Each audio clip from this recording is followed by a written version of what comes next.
কিয়ামতের দিন আল্লাহ তাআলা 7 শ্রেণীর ব্যক্তিকে তার সুশীতল আরশের নিচে ছায়া দিবেন, যেদিন আল্লাহর আরশের সুশীতল ঠান্ডা ছায়া ছাড়া আর কোনো ছায়ার ব্যবস্থা থাকবে না।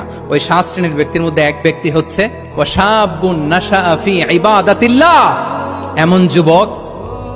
এমন যুবক যে আল্লাহর ইবাদতে তার যৌবনকে কাটিয়েছে। বলেন ওইরকম যুবক হতে আমরা চাই কি চাই না?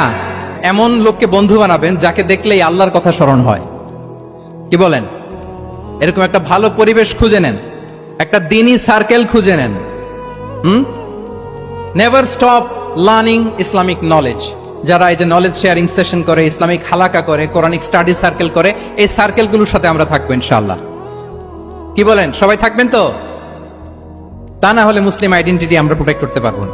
আচ্ছা, 5 নম্বরে হচ্ছে এঙ্গেজ উইথ গুড ওয়ার্ক।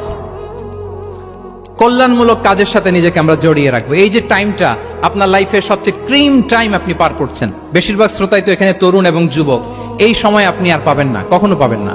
এই টাইমটাকে যেন আমরা কাজে লাগাই। এমন সময় আপনারা পার করছেন, আপনারা চাইলে বাতাসের গতিকে আপনারা পাল্টে দিতে পারেন, সাগরের স্রোতকে উল্টে দিতে পারেন, আপনারা চাইলে ইতিহাস গড়তে পারেন। এই যে 24-এর এই যে আপরাইজিং হলো, কারা করেছে এটা? হ্যাঁ, প্রবীণরা না নবীনরা?